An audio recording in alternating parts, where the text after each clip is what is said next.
கிறிஸ்துவுக்குள் அன்பான தேவனுடைய பிள்ளைகளை, அருமையான இந்த மகிமை டிவி செய்தி வேலைக்காக நம்ம கடந்து செல்கிறோம். இயேசு கிறிஸ்துவின் நாமத்தினாலே இந்த செய்தி ஆசீர்வாதமாக இருக்கும்படி ஜெபிப்போம். அன்பின் நல்ல பரலோக தகப்பனே, அருமையான இந்த செய்தி வேலைக்காக நன்றியோடு உம்மை துதிக்கிறேன், உம்மை ஸ்தோத்திருக்கிறேன். அப்பா, இந்த நாளின் செய்திகள் ஆண்டவரே கேட்கிற பிள்ளைகளுக்கு பிரயோஜனமாக இருக்கும்படி அடியனை பரிசுத்த ஆவினாலே நிரப்பி உம்முடைய வார்த்தைகளை கொடுங்க. நல் வார்த்தைகளை கொடுத்து ஆண்டவரே இந்த ஊழியத்தை தாங்க வேண்டுமாறு இயேசு கிறிஸ்துவின் நாமத்தினாலே ஜெபிக்கிறேன், ஜீவனுள்ள பிதாவே. ஆமேன், ஆமேன். கிறிஸ்துவுக்குள் அன்பானவர்களே, இன்றைய செய்தி கிறிஸ்தவர்களுடைய ஊழியத்தை குறித்த செய்தியாக காணப்படுகிறது. ஊழியம் அப்படின்னு சொன்னாலே நாம் ஒரு சில மக்களை நம்ம ஞாபகம் வச்சுருக்கிறோம். ஊழியக்காரர்கள் இவங்கெல்லாம் பிஷப்பு, குருமார்கள் இல்லையா? சபையில் நம்ம எடுத்துக்கிட்டோமானா சபையில் பணி செய்யக்கூடிய அருமையான உபதேசிமார், இப்படி சொல்லி ஒவ்வொருத்தரும் நம்ம வச்சுக்கிறோம். இனி கன்வென்ஷன் கூட்டங்களை நடத்துகிற அருமையான ஊழியக்காரர்கள், சுவிசேஷம் சொல்லிட்டு போகிறவங்க, மிஷினரிகள் அப்படின்னு சொல்லி நம்ம வச்சுருக்கிறோம். ஆனால் அர்த்தமுள்ள கிறிஸ்தவ வாழ்வில் எல்லாருமே இயேசு கிறிஸ்துவை ஏற்றுக்கொண்ட, விசுவாசித்து ஏற்றுக்கொண்ட அத்தனை பேருமே ஊழியக்காரன் தான். எல்லாருமே தேவனுடைய ஊழியத்தை செய்ய நமக்கு கடன் இருக்குது. ஏதாவது ஒரு வழியில் யாருக்காவது தேவனுடைய வசனங்களை நம்ம சொல்லணும். சொல்லும்போது நல்ல ஜெபத்தோடு நம்ம சொல்லும்போது அவர்கள் அதை கேட்கிற பட்சத்தில் அன்றைக்கு அவர்கள் ஏற்றுக்கொள்ளுவாங்களோ நமக்கு தெரியாது. ஆனால் பிற்கால வாழ்க்கையில் ஒரு நாள் ஒரு பிரச்சனை ஒரு நபருக்கு வரும்போது இந்த வசனம் அவங்களுடைய உள்ளத்தில் என்ன செய்யும்? கிரியை செய்யும். அன்றைக்கு யாரும் கொடுக்காத ஒரு சமாதானத்தை நாம் சொன்ன அந்த வசனத்தின் மூலமாக தேவன் கொடுக்க சித்தம் உள்ளவராக இருக்கிறார். அதனால் எல்லாருமே ஊழியக்காரங்க தான். நல்லா நீங்கள் கவனிங்க. இஸ்ரவேலர்களை பாபிலோனுக்கு சிறைப்படுத்தி கொண்டு போயிட்டாங்க. அவங்க செய்த பாவத்துக்காக கொடுக்கப்பட்ட ஒரு சிறிய தண்டனை, அது பெரிய தண்டனை தான். எல்லாரும் நிறைய பேரை கொண்டு போயிட்டாங்க. சரி, அங்கே ஒரு குட்டி பொண்ணு அங்கே சிறைப்பிடித்து கொண்டு போகப்பட்டிருக்கா. அவளை அந்த நாட்டினுடைய சிரியா தேசத்தினுடைய படைத்தளபதி அவளை நினைச்சிருக்கிறாரு. அடிமையாக விலைக்கு வாங்கி வீட்டில் வேலை செய்ய சொல்லிகிட்டு இருக்கிறாரு. அவள் வேலை செய்கிறாள். எப்படி வேலை செய்தா பாருங்கள். அங்கே தான் நம்ம கவனிக்கணும். ஊழியம் அப்படி சொன்னால் என்ன? அந்த படைத்தளபதிக்கு ஒரு வியாதி இருந்துச்சு, தீராத ஒரு வியாதி. என்ன வியாதி அப்படின்னு சொன்னால் அவருடைய உடலில் குஷ்டரோகம் இருந்துச்சு இல்லையா? ஆனால் நல்ல உடை பாவனையில் அவர் நல்ல நேர்படுத்தி கொண்டு அவர் வேலைக்கு போவார். அதனால் யாராலையும் அவரை கண்டுபிடிக்க தெரியலை. ஆனால் வீட்டிலே இவள் வேலை செய்ததுனால இவளுக்கு அவருடைய வியாதியினுடைய நிலைமை தெரியும். ஒரு நாள் சொன்ன அவர்கிட்ட, இல்லையா, இது நீங்கள் மருந்தே பார்க்கக்கூடாதா அப்படி சொல்லி கேட்டான். இல்லையா, இதுக்கு மருந்தே கிடையாதுமா அப்படி சொல்லிட்டு, நான் எனக்கு என்ன பண்ணேன்னு தெரியல அப்படின்னு சொல்லி அவருடைய மனைவி சொல்லியிருப்பாங்க. அப்போ மனைவி கிட்ட அவள் சொல்கிறான், எஜமான் யூதேயா தேசத்துக்கு போனால் அங்கே சுகம் கிடைக்கும் அப்படி சொல்லிட்டான். ஏன்னா அவளுடைய உள்ளத்தில் இருந்தது யூதேயா தேசத்தில் இருக்கக்கூடிய அருமையான இறைவாக்கினர், தீர்க்கதரிசி எலியா தீர்க்கதரிசி அவருடைய உள்ளத்தில் அப்படி. அப்போது இதை அவருடைய மனைவி நாகமான்கிட்ட சொல்கிறார். அவர் தான் படைத்தளபதி. உடனே படைத்தளபதி தன்னுடைய அரசர்கிட்ட சொல்கிறார், இப்படி நான் இஸ்ரேல் தேசத்துக்கு போனால் இந்த குஷ்டரோகம் நீங்கள் குணப்படுத்திடுவாங்க ஐயா, நான் அந்த நாட்டுக்கு போகிறதுக்கு எனக்கு ஒரு கடிதம் தாங்க அப்படின்னு சொல்லி கேட்டார். அந்த காலத்திலேயே என்ன இருக்குது பார்த்தீங்களா, ரெக்கமெண்டேஷன் லெட்டர். சரி சொன்னேன்னா சீரியா தேசத்து அதிபதி ஒரு கடிதம் எழுதுகிறார். யாருக்கு எழுதுகிறாரு? யூதேயா தேசத்து அரசனுக்கு எழுதுகிறார். அரசனுக்கு எழுதி, இப்படி என்னுடைய படைத்தளபதியை நான் அனுப்பியிருக்கிறேன், அவனுக்கு நீங்கள் சுகத்தை கொடுத்து அனுப்பிடுங்க அப்படி சொல்லி எழுதி அனுப்பியாச்சு. இப்போ நாகமான் யார்கிட்ட போகிறாரு அப்படின்னு சொன்னால் யூதேய தேசத்துக்கு போகிறாரு. அந்த நாட்டினுடைய அரசனை பார்க்குறாரு. பார்த்து எழுச்சுறாரு, கடிதத்தை கொடுக்குறார். சாதாரண ஒரு விஷயம் தான், சின்ன பொண்ணு தான் ஒரு காரியத்தை சொல்லியிருக்கிறா, ஒரு பெரிய வேலையே நடக்கும். அந்த கடிதத்தை பார்த்த உடனே யூதேயா தேசத்து அரசனுக்கு ஒரு பயம் இல்லையா, என்னை வம்புக்கு சண்டைக்கு இழுக்கிறானே அந்த அரசன், நான் என்ன பெரிய மருத்துவனா, எனக்கு எப்படி ஒரு குஷ்டரோகியை குணப்படுத்த முடியும் அப்படின்னு சொல்லி, தொற்று நோய்களை அப்படி குணப்படுத்த முடியும் அப்படின்னு சொல்லி அவன் சஞ்சலப்பட்டு அவன் அப்படி கண்ணீரோடு நிற்கிறான். அவன் இல்லை, எந்த செய்தி யாருக்கு ஆண்டவர் சொல்கிறாரு அப்படின்னு சொன்னால் எலியா தீர்க்கதரிசிக்கு பேசுகிறார். ஏப்பா இப்படி சீரியா தேசத்து இல்லையா படைத்தளபதி வந்திருக்கான், அவன் உன்னுடைய ராஜாட்ட போய் நிற்கிறான், அவனை அழைத்து அனுப்பு அப்படின்னு சொல்லி சொல்கிறார். உடனே இந்த தீர்க்கதரிசி ராஜாவுக்கு சொல்லி அனுப்புகிறான், நாகமானை என்கிட்ட அனுப்புங்க அப்படின்னு சொல்லி அனுப்புகிறான். உடனே அந்த அரசன் சந்தோஷமாக நாகமானை யார்கிட்ட அனுப்பிட்டான், தீர்க்கதரிசிகிட்ட அனுப்பிட்டான். எலியா தீர்க்கதரிசிகிட்ட அனுப்பியாச்சு. போன பிறகு ஒரு சில காரியங்களை சொன்னார். நீ போய் யோர்தானில் முங்கி எழுப்பா, 7 முறை முங்கி எழு, உனக்கு சுகம் கிடைச்சிரும் அப்படின்னு சொன்னார். அவர் முங்கி எழுந்தார், சுகம் கிடச்சிட்டு. சாதாரண ஒரு பொண்ணுடைய ஒரு சின்ன வார்த்தை இதுதாங்க தேவனுடைய வார்த்தைகளை நம்ம பேசிக்கிட்டே இருக்கணும். ஏன்னா நம்முடைய ஆண்டவர் அவ்வளோ பெரிய வல்லமை மிகுந்த ஆண்டவர், எல்லாருக்கும் அவர் மீட்பை கொடுக்குற ஆண்டவர் இல்லையா. சுகம் இல்லையா, சுகத்தை கொடுப்பார். பிசாசுடைய கிரியைகளாக பிசாசுகளை அடித்து விரட்டிடுவார் இல்லையா, பிசாசுகளை போக சொல்லிடுவார். இப்படி எந்த பிரச்சனை வந்தாலும் குடும்பத்தில் சந்தோஷம் இல்லையா, சந்தோஷத்தை கொடுப்பாரு, சமாதானத்தை கொடுப்பாரு. எல்லா காரியங்களிலும் நம்ம ஆண்டவர்கிட்ட தான் கேட்கணும். அதுக்காக தான் சங்கீதக்காரன் 119ஆம் சங்கீதத்தில் 28ஆம் வசனத்தில் இப்படி சொல்கிறார், சஞ்சலத்தால் என் ஆத்துமா கரைந்து போகிறது, உமது வசனத்தின்படி என்னை எடுத்து நிறுத்தும். வாழ்க்கையில் சஞ்சலம் இல்லாத மனுஷன் யாராவது இருக்காங்களா? அரசனுக்கும் சஞ்சலம் வரும். யூதேயா தேசத்து அரசனுக்கு இல்லையா, சீரியா தேசத்து ராஜாவுடைய கடிதத்தை கண்ட உடனே ஒரு சஞ்சலம் இல்லையா. ஆண்டவரை பாருங்கள், தன்னுடைய தீர்க்கதரிசிக்கு சொல்கிறார், எப்பா நாகமான் அங்கே நிற்கான், ஒரு கடிதத்தோடு நிற்கிறான் இல்லையா. யூதேயா தேசத்து அரசன் நினச்சிக்கிட்டு இருக்கான், தகிச்சிக்கிட்டு இருக்கான், சஞ்சலத்தோடு இருக்கிறான், உங்ககிட்ட அனுப்ப சொல்லு அப்படின்னு சொல்கிறார். பார்த்தீங்களா, சின்ன சின்ன காரியத்திற்கு கூட தன்னுடைய பிள்ளைகளை விடுவிக்கிற ஆண்டவர், மீட்பை கொடுக்கிற ஆண்டவர், சந்தோஷத்தை கொடுக்கிற ஆண்டவர் நம்முடைய ஆண்டவர், சமாதானத்தை கொடுக்கிற ஒரு ஆண்டவர் நம்முடைய ஆண்டவர். அதான் அருமையாக சொல்கிறார். பார்த்தீங்களா, சஞ்சலத்தால் என் ஆத்மா கரைந்து போகிறது இல்லை, ஜெபிக்கிறார் பாருங்கள், உமது வசனத்தின்படி என்னை எடுத்து நிறுத்தும் ஆண்டவர்.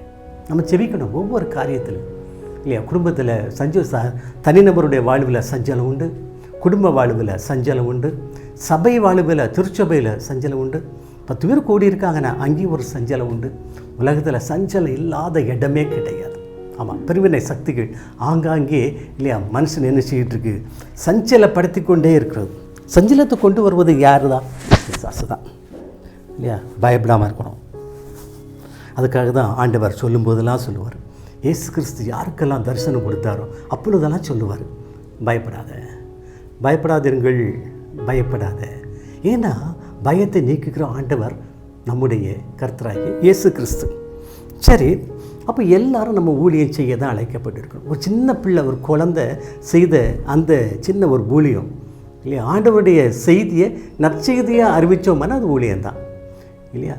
அந்த நாகமானை என்ன செய்திச்சு, குணப்படுத்திச்சு. அதுக்கு பிறகு அவன் என்ன சொன்னான் தெரியுமா, இனி நான் எந்த தெய்வத்தையும் வணங்க மாட்டேன், இந்த இஸ்ரவேல் தெய்வம் மட்டும்தான் எனக்கு தெய்வம் அப்படி சொல்லி சொன்னான். அப்போ அவனை வைத்து எத்தனை பேர் மனம் மாறி இருப்பாங்க இல்லையா. ஒரு சிறிய வார்த்தை. அப்போது ஊழியம் அப்படி சொன்னாலே இதான், ஆண்டவருடைய மகிமைகளை நம்ம எடுத்து சொல்லணும். அதனால் ஒரு பெரிய மனமாற்றம் ஏற்படும். அந்த மனமாற்றத்தின் நிமித்தமாக இல்லை நிறைய மக்கள் என்ன செய்வாங்க, ஆண்டவரோடு கூட வருவாங்க. சரி, அப்போது எல்லாரும் ஊழியம் செய்யணும்.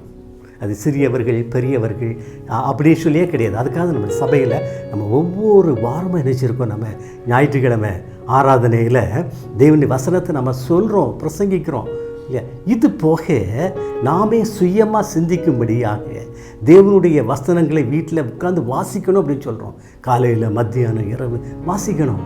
ஒவ்வொரு அதிகாரமாவது வாசிக்கணும். நல்ல நேரம் இருக்குதா, சில அதிகாரங்கள் வாசிக்கணும் இல்லை, ஆண்டவர்கிட்ட கேட்டு வாசிக்கணும். ஆண்டவரே, நான் வாசிக்க போகிற இந்த அதிகாரத்தினுடைய வசனத்தினுடைய உண்மை மெய்த்தன்மை எனக்கு நீங்கள் புலப்படுத்துங்க ஆண்டவரே, எனக்கு சொல்லித்தாங்க ஆண்டவரே அப்படின்னு சொல்லி நம்ம கேட்கணும். அது சொல்கிறாரு பார்த்தீங்களா, சஞ்சலத்தால் என் ஆத்மா கரைந்து போகுது. ஆத்மா கரைந்து போகுதான்.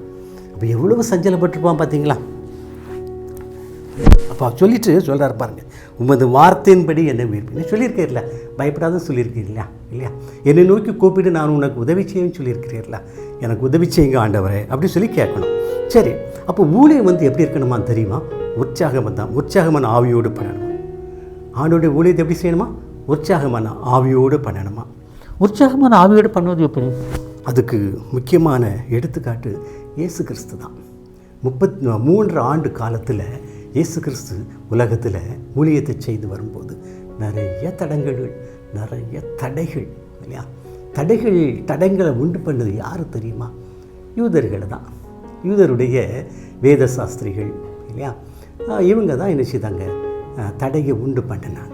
ஒவ்வொருவரும் யார் யாரெல்லாம் மதத்தினுடைய மிகப்பெரிய தலைவர்களாக பொறுப்புகளில் இருந்தாங்களோ, இல்லை பிரதான ஆசாரியர்களாக இருந்தாங்களோ, அவங்க தான் அவருடைய ஊழியத்தை செய்ய முடியாமல் தடை பண்ணி கொண்டே இருந்தார்கள்.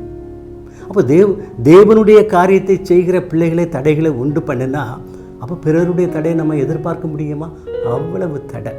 ஒவ்வொரு நேரமும் இயேசு கிறிஸ்து தடைகளை தாண்டி தாண்டி தாண்டி தாண்டி சென்று கொண்டே இருந்தார். 3.5 ஆண்டுகள். கடைசியில் முடிவை பாருங்கள், சிலுவையிலே அரைஞ்சிட்டாங்க. இந்த தடைகள் உண்டு பண்ணுகிற நாட்களிலே இயேசு என்னைக்காவது சோர்ந்து போனதா சரித்திரம் சொல்லுதா? இல்லையே. ஒவ்வொரு நேரமும் அவர் உற்சாகமான ஆவியோடு தாண்டி சென்றார். அதற்கு காரணம் என்ன தெரியுமா? பிதாவுடைய ஆவி இயேசு கிறிஸ்துவோடு இருந்ததுனால அவர் தடைகளை தாண்டி போய்கொண்டே இருந்தார். அப்போது பரிசுத்த ஆவி, நான் ஊழியம் செய்கிறேன் அப்படின்னு சொன்னால் பரிசுத்த ஆவியின் வல்லமையினாலே நான் ஊழியம் செய்யணும். ஆவியின் வல்லமை. கிறிஸ்தவ வாழ்வு ஒவ்வொருவருடைய வாழ்வும், அவன் பிரசங்கியாக இருந்தாலும் சரிதான், ஏன் சாதாரண ஒரு ஊழியக்காரனாக இருந்தாலும் சரிதான், இல்லைன்னா சாதாரண ஒரு வேலை செய்யக்கூடிய ஒரு நபராக இருந்தாலும் சரிதான், அவன் அரசனாக இருந்தாலும் சரிதான், அவன் சாதாரண ஒரு மனுஷனாக இருந்தாலும் சரிதான், தேவனுடைய ஊழியத்தை செய்வதற்கு எல்லாருக்கும் என்ன உண்டு? அழைப்பு உண்டு. எல்லாருமே தேவனுடைய ஊழியத்தை செய்யணும். இன்னாருக்கு அப்படின்னு கிடையவே கிடையாது. அப்போ தேவனுடைய ஊழியத்தை செய்யும்போது நம்மிடத்தில் எப்படி இருக்கணும்? உற்சாகமான ஆவி காணப்படணும். எப்போ உற்சாகமான ஆவி காணப்படணும்? சஞ்சலத்தில் இருக்கும்போது, தோல்வியில் இருக்கும்போது இல்லையா, எந்த நிலையில் இருந்தாலும் ஊழியத்தை செய்து கொண்டே இருக்கணும். இயேசு கிறிஸ்து இல்லையா, அவருடைய வாழ்க்கையில் நமக்கு ஒரு எடுத்துக்காட்டாக காணப்படுகிறார். ஆரம்ப காலங்கள் அந்த 30 வயசு தாண்டும் போதிலிருந்தே ஊழியத்தை செய்ய ஆரம்பிச்சிட்டார். பிசாசு ஒரு தடை போட்டான். அந்த தடையை தேவனுடைய வசனத்தினாலே மேற்கொண்டார்.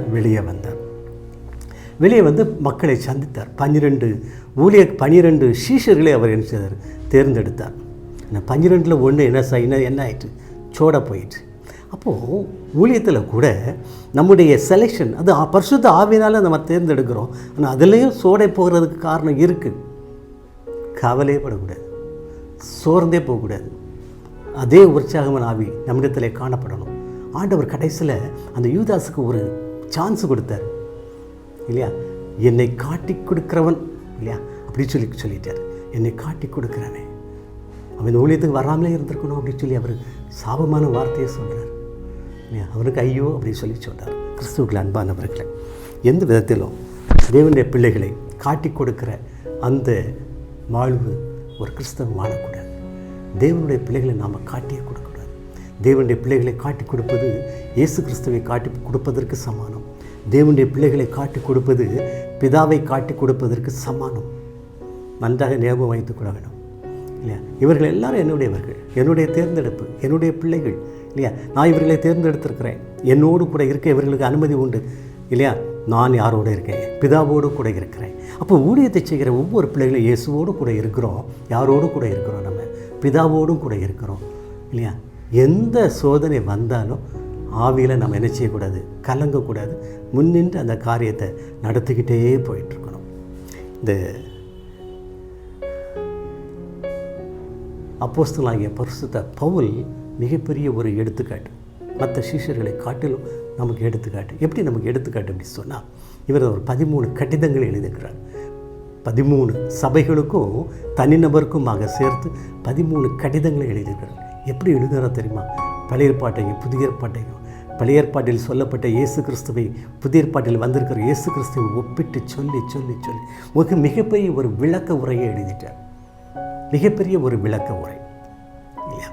அவருடைய வாழ்க்கையில் என்றைக்கு அவர் ஊழியத்துக்கு வாரார் அப்படின்னு பாருங்கள். அவருடைய பிற்கால வாழ்க்கை, ஊழியத்திற்கு வந்ததற்கு முந்தைய வாழ்க்கை, அவருடைய வாழ்க்கை என்ன இருந்துச்சு? அப்போஸ்தலரை பிடிக்கணும், சிறையில் அடைக்கணும், கொலை செய்யணும். இது அவருடைய முக்கியமான எண்ணம் வாலிப வயதில் இல்லையா? முழுவதுமாக ஆன்டி கிரைஸ்ட் இல்லையா? கிறிஸ்துவுக்கு எதிரடையாக செயல்படுவது தான் அப்போஸ்தலனாகிய பரிசுத்த பவுலுடைய வாழ்வாக இருந்தது. அப்போ அவருடைய பெயர் சவுல் இல்லையா? இவருடைய எண்ணங்கள் சிந்தனைகளை புரிந்து கொண்ட இயேசு கிறிஸ்து இவர் ஒரு நாள் சந்தித்தார் இல்லையா? சவுலே சவுலேன்னு சொல்லி கூப்பிட்டார். சவுலே சவுலேன்னு கூப்பிட்ட உடனே சவுலுக்கு சின்ன ஒரு சந்தேகம். அப்போஸ்தலர் நடவடிக்கைகள் 9 அதிகாரத்தில் இவரை பற்றி சொல்லப்பட்டிருக்கு. அவன் பிரயாணமாய் தமஸ்குவுக்கு சமீபித்த போது சடுதியிலே வானத்திலிருந்து ஒரு ஒளி அவனை சுற்றி பிரகாசித்தது. அவன் தரையிலே விழுந்தான். அவன் எங்கே போகிறான்? சீஷர்களை பிடிக்கணும், பிடிச்சு ஜெயிலில் அடைக்கணும், கொலை செய்யணும். இதுதான் அவனுடைய தீர்மானம் இல்லையா? அரசியல் ரீதியாக எல்லா கடிதங்களும் அவன் கையில் வச்சுருக்கிறான்.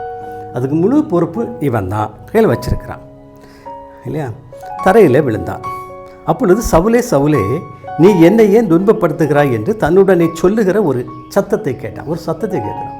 சவுல், நீ என்னை அப்போ துன்பப்படுத்துகிற அப்படி சொல்கிற ஒரு சத்தத்தை கேட்டான். அதற்கு அவன், ஆண்டவரே நீர் யார் என்றான். அதற்கு கர்த்தர், நீ துன்பப்படுத்துகிற இயேசு நானே அப்படி சொல்லி சொன்னார்.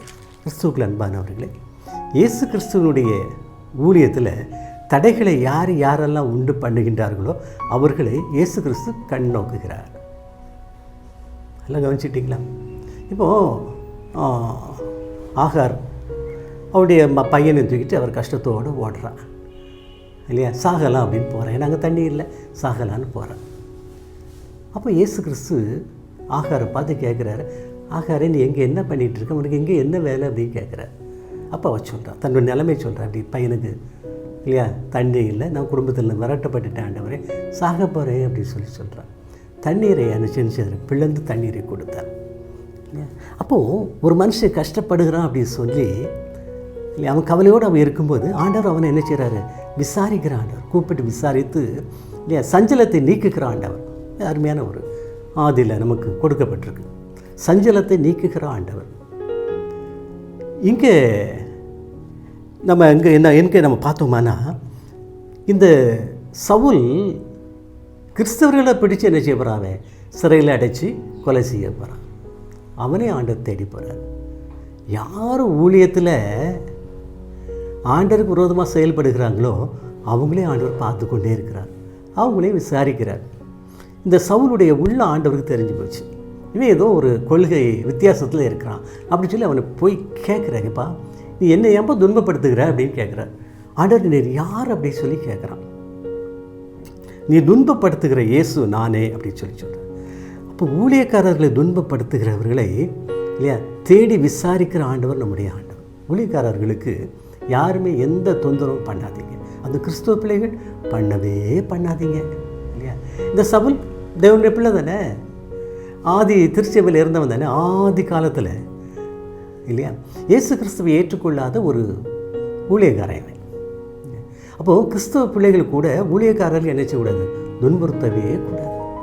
அவர்களுக்கு விரோதமாக எந்த செயலும் தப்பு பண்ணுறாங்களா ஆண்டவர்கிட்ட சொல்லுங்கள், அவர்கிட்ட நீங்கள் டைரெக்டாக பேசி போகிறங்க. அதுக்கு அவங்க திருந்தலையா ஆண்டவர்கிட்ட சொல்லுங்கள். நீங்களும் அவங்களுக்கு விரோதமாக எந்த வேலையும் நீங்கள் செய்யாதீங்க. நான் அங்கே பிடிச்சி கொடுப்பேன், மாட்டி விட்டுருவேன், எதுவுமே வேண்டாம். ஊழியக்காரர்கள் தவறு பண்ணுகிறவர்கள் தவறு பண்ணிக்கிட்டே இருக்கட்டும், சொல்லி பார்ப்போம். கேட்கலையே ஆண்டவர்கிட்ட சொல்லிவிட்டு நம்முடைய வேலையை பார்த்து கொண்டே போயிட்டுருப்போம் இல்லையா? ஆண்டவர் அதை பார்த்து கொள்வார். ஏன்னா ஊழியக்காரர்களை குறித்த கவனம் யாருக்கு இருக்குது? நம்முடைய ஆண்டவராகிய இயேசு கிறிஸ்துவுக்கு இருக்குது. அதுதான் அவர் சவுலை போய் சந்தித்தார். உடனே அவன் என்ன செய்யிட்டான்? ஆண்டவர் நான் என்ன செய்ய சித்தமாக இருக்கிறேன் அப்படி சரண்டர் ஆகிட்டான். அதுக்கு பிறகு பரிசுத்த ஆவியினாலே நிரப்பப்பட்டான். அவன் புறஜாதிகளுக்கு சுவிசேஷனாக அவன் என்ன செய்யிட்டான்? ஆண்டவராலே அவன் அனுப்பப்பட்டான் அப்படி சொல்லி வேதம் சொல்கிறது. என்றைக்கு ஆண்டவராகிய இயேசு கிறிஸ்து சவுலை தொட்டு அவனை பவுலாக மனமாற்றம் அடைய செய்தாரோ அதுக்காக தான் சொல்கிறது, கிறிஸ்துவ வாழ்க்கையில் பாவம் செய்துட்டா இல்லையா, ஆண்டவரை போய் சந்தித்து நம்ம மனமாற்றம் அடைய வேணும். மனமாற்றம் அடைந்த பிற்பாடு நம்முடைய வாழ்க்கை ரொம்ப பிரைட்டாக இருக்கும் இல்லையா. அவனுடைய வாழ்க்கையில் அதுக்கு பிறகு அவன் உண்மையான அர்த்தமுள்ள கிறிஸ்தவனாக இருந்தான். அவனுடைய வார்த்தைகள் தான் 13 நிருபங்கள் இல்லையா. ரோமர்லேருந்து நம்ம கடைசி வரைக்கும் பார்க்கலாம் இல்லையா. 13 நிருபங்கள் அவன் எழுதியிருக்கிறான். 13 நிருபங்கள் எழுதுகிற காரணம் என்ன தெரியுமா? அவன் படித்தவன் இல்லையா. அவன் படித்தவன், தேவனுக்கு பிரியமாய் நடக்க தன்னை ஒப்பு கொடுத்தவன், தேவனோடு கூட ஒப்புரவான அருமையான பவுல். அப்போ நம்முடைய வாழ்க்கையில் கூட நான் ஒரு கிறிஸ்தவனாக இருக்கிறேன் வச்சுடுங்களேன். நான் ஒரு பெயர் கிறிஸ்தவனாக இருந்தேன்னா எனக்கு எந்த பிரச்சனையும் கிடையாது, எனக்கு எந்த பிரயோஜனமும் கிடையாது. நான் ஏன் கிறிஸ்தவனானே? என்னுடைய பெற்றோர்கள் என்னை சொல்லி என்னை கிறிஸ்தவன் ஆக்கி வச்சுருக்காங்க. மறுமையில் நான் இயேசு கிறிஸ்துவோடு கூட இருக்கணும். நித்திய ஜீவன் அப்படி சொன்னால் அதுக்கு அர்த்தம் என்னது? அழிவில்லா ஜீவன். உலகத்தில் நமக்கு ஒரு அழிவு, அவ்வளோதான். ஆனால் அதற்கு பிற்பாடு உள்ள வாழ்க்கையில் நம்ம யாரோடு கூட இருப்போம்? நிலையாய் ஆண்டவரோடு கூட இருப்போம். பரலோகத்தில் ஆண்டவரோடு கூட இருப்போம். அப்போ ஆண்டவரை ஏற்றுக்கொள்ளலை அப்படின்னு சொன்னால், ஆண்டவருடைய வசனங்களை ஏற்றுக்கொள்ளலை அப்படின்னு சொன்னால் எங்கே தான் போகணும்? பாதாளத்துக்கு தான் போகணும். எங்கே? அது பிசாசனுடைய, அது எரிகிற அக்கினி ஜுவாலையாக இருக்கும். எரிகிற அக்கினி ஐயோன்னு கத்துக்கிற ஒரு இடத்துக்கு தான் போகணும். ஆனால் பரலோகம் எப்படி இருக்கும்? எப்பொழுதும் ஆண்டவரை துதித்து கொண்டே இருக்கிற இடம். இங்கே பிரைட்டாக இருக்கும். பரலோகம் சில இடங்களில் சொல்லியிருக்காங்க.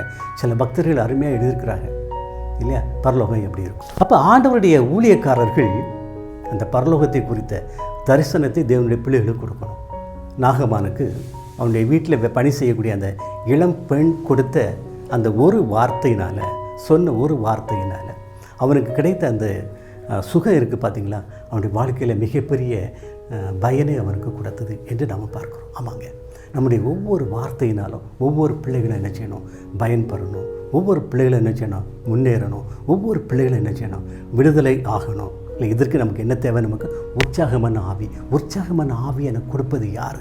என்னுடைய ஆண்டவர். நானே ஒரு சஞ்சலத்தில் இருக்கிறேன், நான் எப்படி தேவனுடைய வசனத்தை சொல்ல முடியும் அப்படி சொல்லி யாருமே சொல்லாதீங்க. இல்லை, நீங்கள் சஞ்சலத்தில் இருந்தாலும் சரி தான், எந்த நிலையில் இருந்தாலும் சரி தான், உங்களுடைய நிலையை நீங்கள் ஆண்டவரிடம் சொல்லுங்கள். ஆண்டவர், உங்களுடைய ஊழியத்தை நான் செய்யணுமே அப்பா இல்லையா அப்படின்னு சொல்லி ஆண்டவர்கிட்ட கெஞ்சிங்க. நான் உனக்கு போதித்து நீ நடக்க வேண்டிய வழியை உனக்கு காட்டுவேன் என்று சொல்லுகிற ஆண்டவர் நம்முடைய ஆண்டவர். வழியை நமக்கு காட்டுவார், சொல்லிக் கொடுப்பார், ஒரு ஆலோசனையை சொல்லுவார், நல்ல ஒரு ஊழியத்தை நமக்கு தேவன் கொடுப்பார். ஒவ்வொருவரும் ஊழியக்காரர்கள் தான் இல்லையா. ஊழியம் செய்வதற்கு என்ன வேணும்? உற்சாகமான ஆவியுடன் ஊழியத்தை செய்யணும்.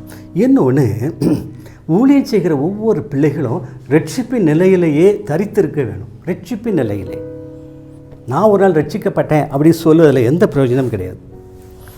ஒவ்வொரு நாளும் நாம் என்ன செய்யணும்? நம்ம ரட்சிப்பின் நிலையிலேயே இருக்கணும், குறைந்தே போகக்கூடாது. ரட்சிப்பை விட்டு நம்ம மாறவே கூடாது. ஏன்னா இது ஒரு மிகப்பெரிய ஒரு யுத்தம். யாரோடு பண்ணுகிற யுத்தம்? பிசாசோடு நம்ம பண்ணுகிற ஒரு யுத்தம்.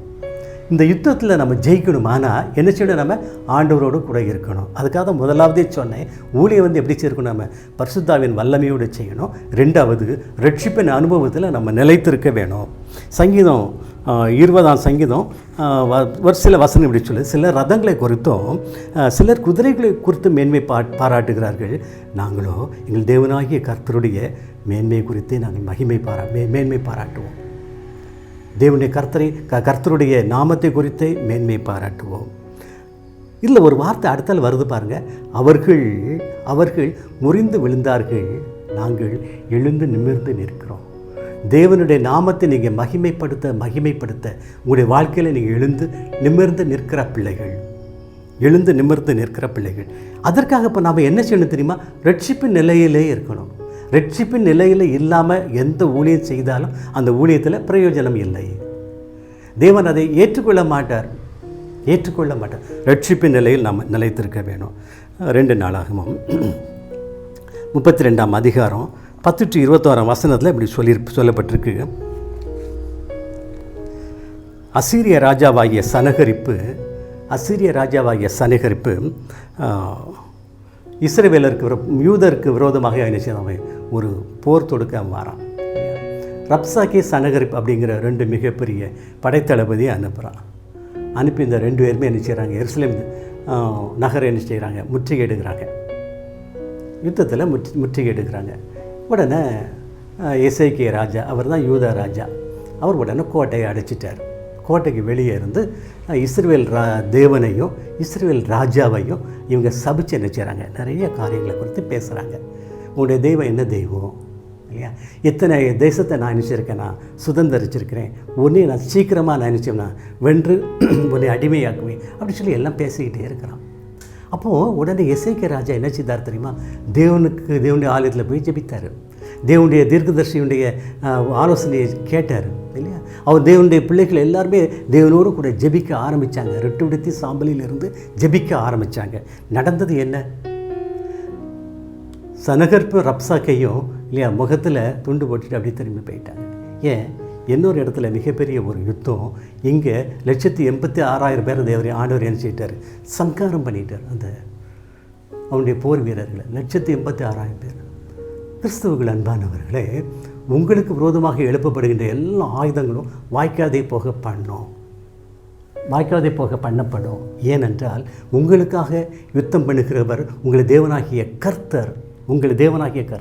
அதனால் பயப்படாதீங்க. சரி, இன்னொரு காரியம், நம்ம ஊழியம் செய்யும்போது நமக்கு தேவை என்ன தெரியுமா, ஆடம்பரம் அல்ல, எளிமையோடு ஊழியம் செய்ய வேணும் இல்லையா. அதுக்காகத்தான் பவுல் அப்போஸ்தலன் இப்படி சொல்கிறாரு, எனக்கு வாழ்ந்திருக்கவும் தெரியும், எனக்கு தாழ்ந்திருக்கவும் தெரியும் இல்லையா. நான் வாழ்ந்திருக்கும் போதும் தாழ்ந்திருக்கும் போதும் என்னை பலப்படுத்துகிறவர் என்னை பலப்படுத்துகிறது கிறிஸ்து அப்படி சொல்கிறார். என்னை பலப்படுத்துகிற என் தேவனாகிய கிறிஸ்து என்று சொல்கிறார் இல்லையா. நம்மளை பலப்படுத்துவது யார் தான், நம்முடைய தேவனாகிய கிறிஸ்து. என்னை பலப்படுத்துகிற கிறிஸ்துவினாலே எல்லாவற்றையும் செய்ய எனக்கு பலம், எல்லாவற்றையும், எதுலையுமே குறைய கிடையாது, எல்லாவற்றையும் என்னால் செய்ய முடியும். எல்லாவற்றையும் என்று சொன்ன உடனே கிறிஸ்துவுக்குள் அன்பானவர்களை நல்ல ஞாபகம் வச்சுடுங்க.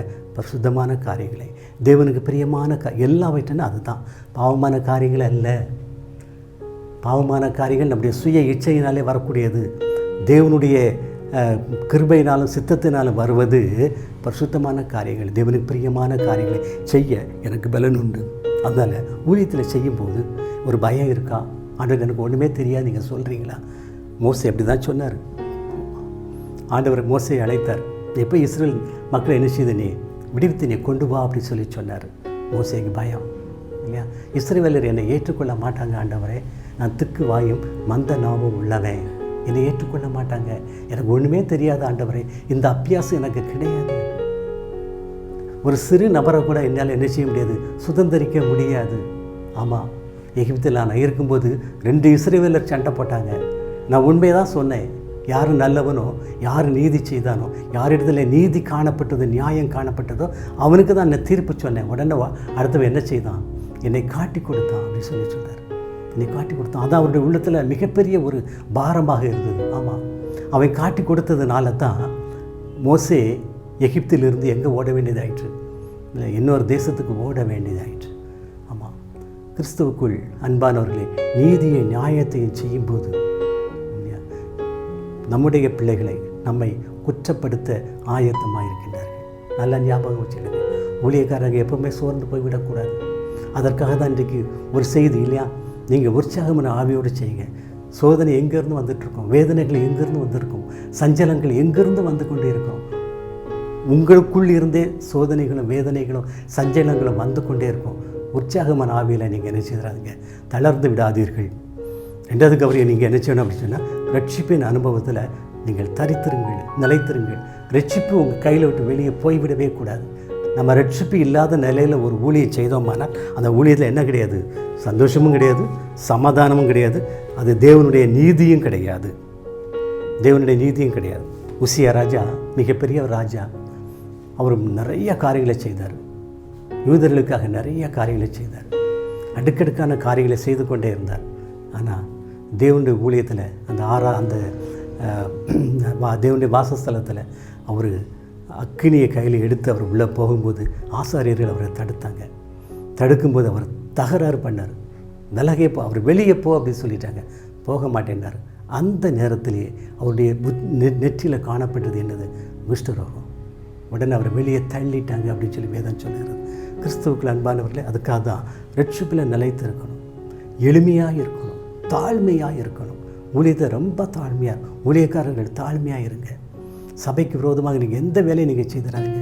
குடும்பத்திற்கு விரோதமாக தலைவர்கள் எந்த வேலையும் செய்திடாதீங்க. தாழ்மையோடு இருங்க, ஒரு ஐக்கியத்தோடு இருங்க இல்லையா? தேவன் உங்களோடு கூட இருப்பார். தேவன் உங்களுடைய ஊழியத்தை ஆசீர்வதிப்பார். ஜெபிப்போம். அன்பின் நல்ல பரலோக தகப்பனே, நல்ல இந்த ஜெப வேலைக்காக நன்றியோடு துதிக்கிறேன், உம்மை ஸ்தோத்திரிக்கிறேன் அப்பா. ஆண்டவர், கொடுக்கப்பட்ட வசனங்கள் உம்முடைய வசனங்களாக இருக்கிறதற்காக உமக்கு நன்றி, உமக்கு ஸ்தோத்திரம். அநேக உள்ளங்களை தொடட்டும் அப்பா.